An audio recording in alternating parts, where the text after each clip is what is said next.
يعني إذا وضعنا كل هذه المعطيات في سياق واحد مع كلام الكنيسة أن مصر عادت مسيحية، وعبد الفتاح السيسي بيخدم مين في مصر؟ طيب خلينا بس أرجع بس قبل ما أنسى النقطة دي مهمة جدا.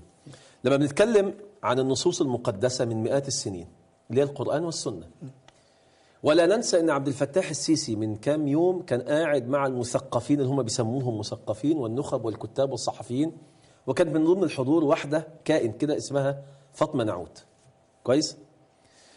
وهي بنفسها خرجت على إحدى الفضائيات وقالت إنه السيسي طلب مننا عرف الناس إيه بقى؟ عرف الناس الدين الوسط. اسمعوا يا مسلمين. نعم. اسمعوا يا مسلمين. واللي ما يعرفش منكم فاطمة نعوت أرجو إن هو يتفرج عليها عشان يعرف هي مين. يسأل الشيخ مظهر شاهين. أو يسأل مظهر شاهين صحيح عنها. الشاهد إيه؟ دي إنسانة يعني الله أعلم إذا كانت مسلمة، يعني إذا كانت مسلمة مش من باب ان انا بكفرها، لكن مش عارف هي ملتها ايه اصلا. كفايه كفاره يعني السيسي النهارده. انت متخيل يعني انت فاهم يعني لما يبقى في واحده مطلوب منها ان توضح للمسلمين حقيقه الاسلام والدين، حقيقه الاسلام، الدين الوسط الجميل، يعني حقيقه الاسلام، يعني وكأن الوحي ينزل على فاطمه نعوت دون غيرها من البشر فيفهمها حقيقه الاسلام اللي حضرتك ما تعرفوش وانا ما اعرفوش. واحنا بقالنا مئات السنين مخدوعين فيما نظنه حقيقة الإسلام، فيجي عبد الفتاح السيسي وفاطمة نعوت هم اللي فهموا حقيقة الإسلام فنزل عليهم الوحي. مجموعة كبيرة كويس كده. وبالتالي لما نحط المشهد ده جنب كلام عبد الفتاح السيسي، إذا أنت بتتكلم عن واحد الموضوع بالنسبة له ده متمسك بيه يخرب بيتك وبيت سنينك، ده أنت مصمم بقى. يعني الفكرة مش فكرة فلتة لسان بالمناسبة. مش فلتة لسان قالت إن هو أصله كان يقصد الإخوان فعشان كده قال الفكر وليس النص، وهرجع لفكرة الفكر والنص عشان نقصرها عند الناس. لكنه يقصد الإسلام ويقصد نصوص الإسلام، وهي الآن أصبح بمنتهى الفجور، بمنتهى الفجور. يعني هم في أول الانقلاب قال لك إيه؟ الإخوان الإخوان الإخوان الإخوان الإخوان الإخوان الإخوان. طيب نقول لهم لا دي حرب على الإسلام، يقول لك يا عم هو الإسلام هو الإخوان؟ هي الإخوان هم الإسلام؟ لا يا سيدي خلاص. وكنا بتطلع عينينا مع الناس عشان نفهمهم ان هي حرب على الإسلام. طب دلوقتي بقى يا عم الحاج، ودلوقتي يا حاجة حضرتك دلوقتي شايف الموضوع ايه؟ الإخوان 1.6 مليار. الإخوان عندهم نصوص مقدسة من مئات السنين. الإخوان عندهم نصوص مقدسة من مئات السنين كمسلمين، القرآن والسنة، واخد بالك؟ لكن كفكر الإخوان عندهم نصوص بقى لهم مئات السنين؟ طبعا لا. وفاطمة نعوت هي اللي توضح للناس حقيقة الإسلام. يبقى أنت بتتعامل الآن مع نظام بمنتهى الفجور، بمنتهى الفجور، عشان لما يقعد قدام المشايخ ويقول الكلام ده والمشايخ يسقفوا له يبقى ده اسمها منتهى الفجور. يعني الراجل بيفجر بلا حدود. طب أزيدك أن النهارده الصبح عفوا في البرامج التوك شو الصباحي في القنوات المختلفة، قنوات الانقلابية المصرية المختلفة، بعض العمم من مشايخ الأزهر طلعت على القنوات يعني تفسر ما قاله السيسي وتبرئ الرجل من أي تهمة بالردة أو بالكفر، وتوضح مغازي. وحد اتهمه هم اللي طلعوا يعني قصدي يعني هم حاسين ان حد هيتهم كده، بدأوا يبرروا من بدون أن يكفره أحد. بس أنا عايز خلينا نشوف الفيديو يا شيخنا، بس أحب أركز على نقاط قالها الشيخ سلامة عبد القوي. الشيخ سلامة عبد القوي قال إما عبد الفتاح السيسي هو كافر مرتد لأنه قال قول كفر، وإما أنه معتوه أهبل يحجر عليه ولا يجوز له أن يتحكم في مصروفه الخاص لا في شأن مصر كلها. خلونا نشوف الفرق ما بين من وصفه الشيخ سلامة عبد القوي بالمعتوه الأهبل الذي لابد أن يحجر عليه، وما بين الرئيس الذي لقب بالرئيس المؤمن أو الرئيس المحترم الدكتور محمد مرسي. نشوف الفرق ونرجع نكمل الحلقة.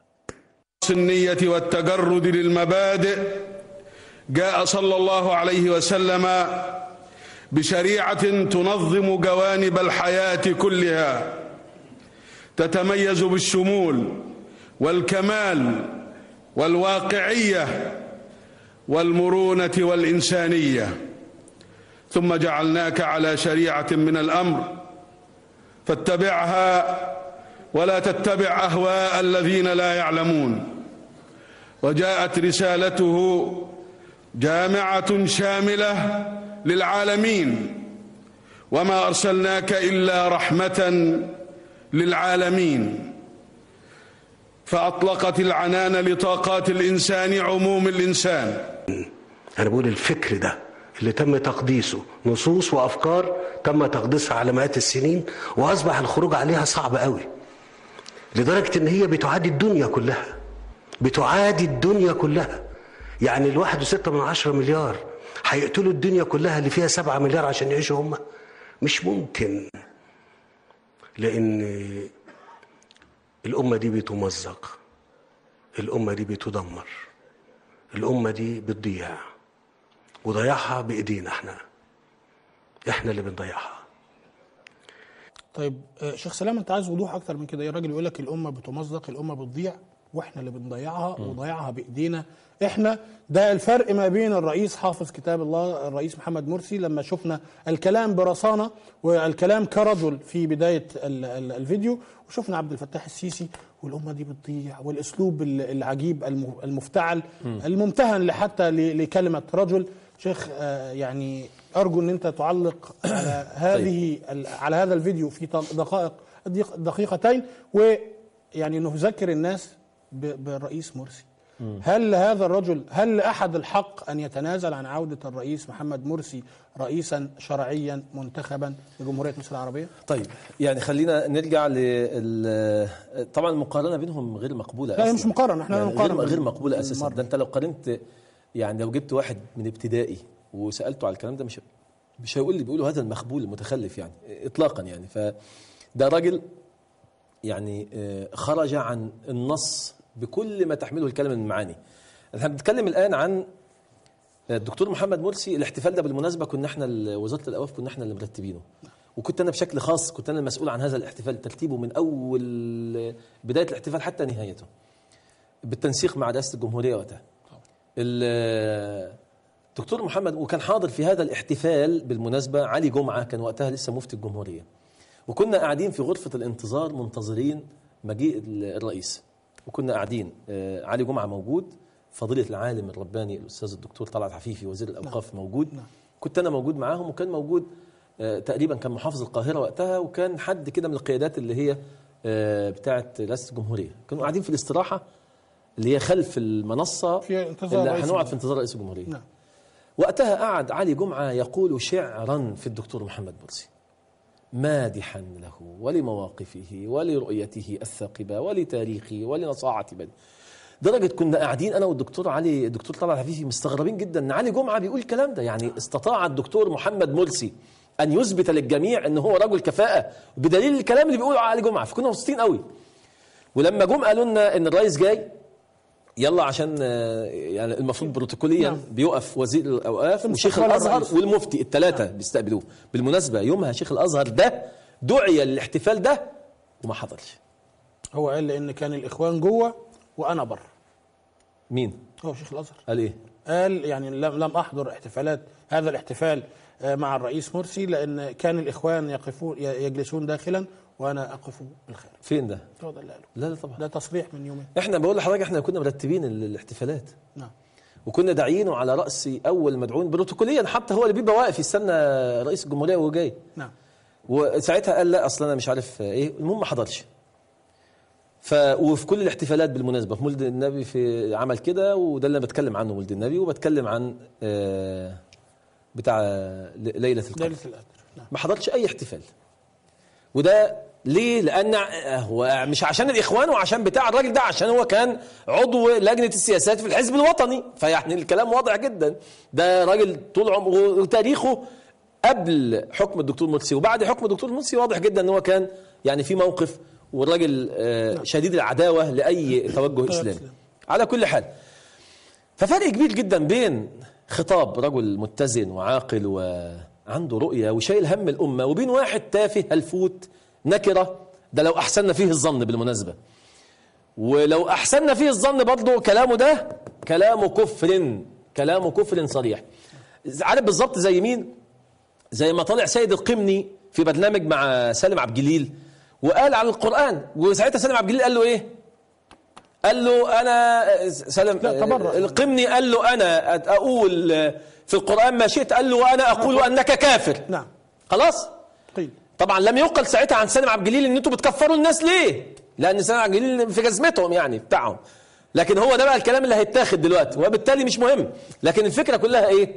احنا امام رجل اما انه لا يعي ما يقول فهو مجنون ويحجر عليه، واما انه يعي جيدا، والدليل ان هو بيعي جيدا انه قعد مع فاطمه نعوت وقال لها انت المسؤوله عن توضيح صوره الاسلام الصحيح للناس، والدليل ان هو ما بيقدرش يقرب ناحيه النصارى ابدا باي حال من الاحوال، والدليل ان اعلامه اللي موجود الان بيتطاول الناس فيه على الصحابه ويسب ويلعن الصحابه. يا اخي عمرك سمعت ان الصحابه يلعنوا في مصر وفي بلد الازهر الا في هذه الايام؟ لما يطلع واحد نكره هلفوت تافه امعه رويبضه اسمه ابراهيم عيسى ويقول لك الحاجه اللي اسمها عذاب القبر واللي مش عارف، ويتكلم عن نساء النبي صلى الله عليه وسلم وعن سيدنا يوسف بهذه الوقاحه، لم يحدث هذا التطاول على دين الله الا في هذه الايام. وبالتالي انا اضع الناس امام حقيقه الان واضحه، هل هي حرب على الاخوان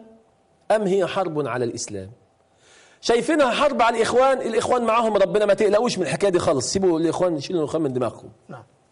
انا اول مره في حياتي اقول هذا الكلام عن عبد الفتاح السيسي، انا قلت عنه من اول ما كنا في رابعه، من اول الانقلاب ما حصل ما قلت، وواضح ومسجل، لكن لاول مره اقولها صراحه واضحه مدويه. ما قاله عبد الفتاح السيسي مقوله قوله هذه هي مقوله كفر يدعى إلى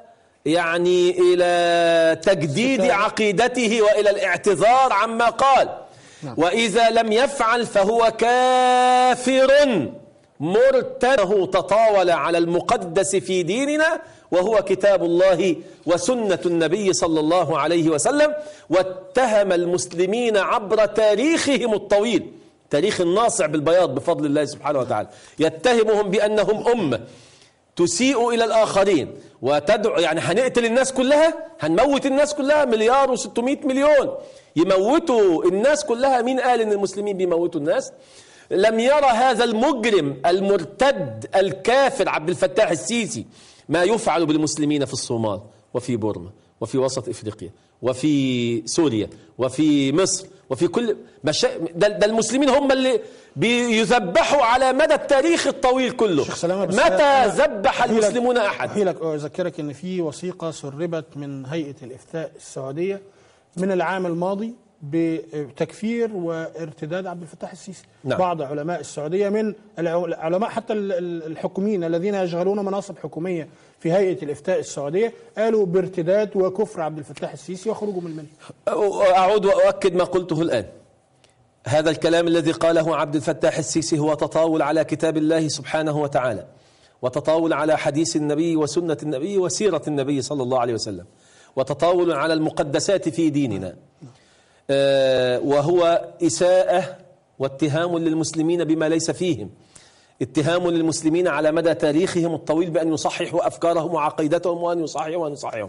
يعني إذن إحنا كنا عايشين في جهل حتى جاءنا هذا الرجل اللي بيفهم وأخرجنا من الظلمات إلى النور، وإحنا طول عمرنا ما كناش فاهمين يا مسلمين، ما كناش فاهمين دين الرحمة والسماحة والسلم وكذا وكذا، اللي المسيحيين لم يعيشوا فترة سعادة إلا في تاريخ الحكم الإسلامي.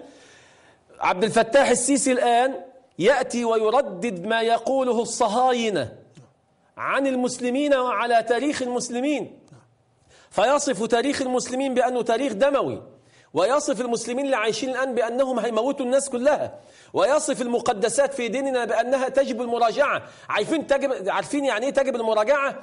يعني نفتح القرآن ونشوف سعادته، تعجبوا دي ولا ما تعجبوش؟ طب شيلوها. طب أقول لكم بقى على الآخر عشان أجيب من الآخر مع عبد الفتاح السيسي، هي إيه بقى حضرتك النصوص اللي بالنسبة لعبد الفتاح السيسي في كتاب الله وفي سنة النبي بتعمل له أزمة؟ يعني الحدود اللي قتلوا، اللي حدود، ها إيه تاني؟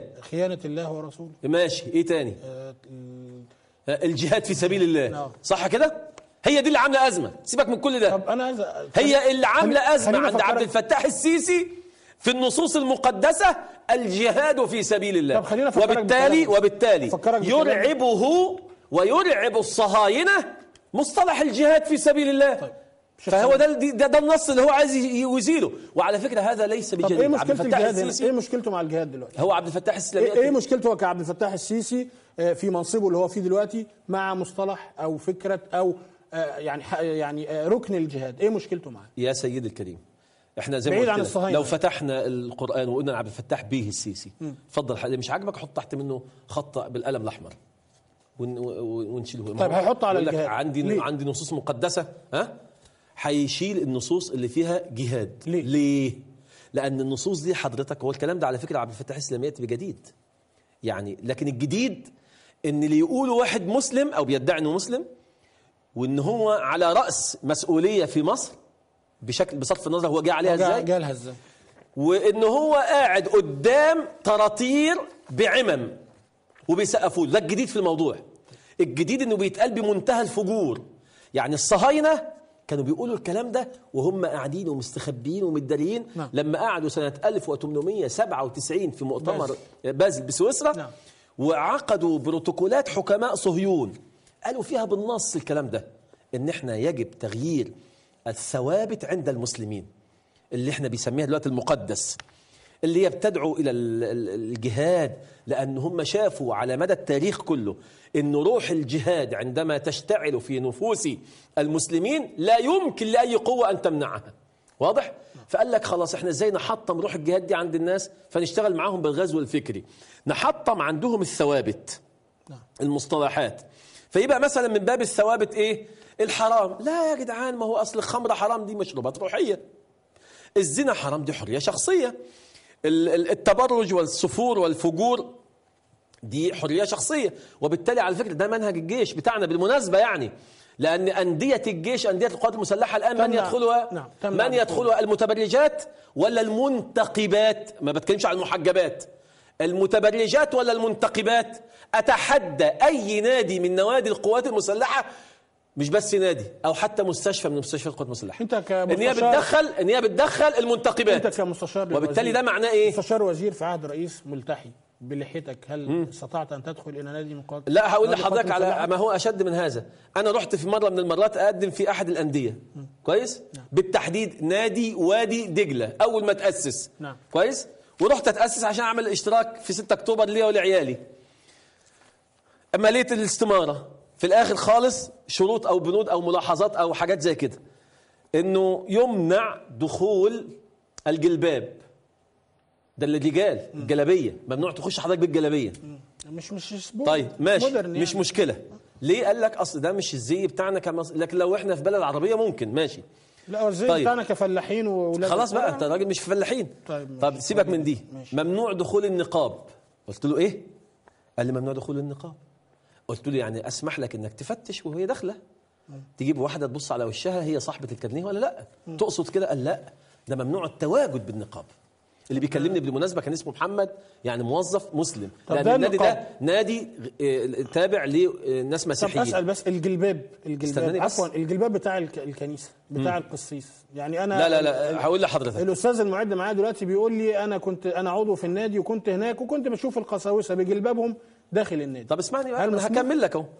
قلت له طيب دلوقتي انا زوجتي منتقبه وانا بعمل عضويه عندكم وانت يعني هتمنعها من الدخول، طب فتشها وهي داخله. قال لا ممنوع تتواجد. قلت له طيب الكلام ده جبتوه منين؟ ليه حطيتوا الشروط دي؟ قال لي دي نفس الشروط اللي موجوده في انديه القوات المسلحه. طيب فاحنا ماشيين بنفس الشروط بتاعتهم. قلت له طيب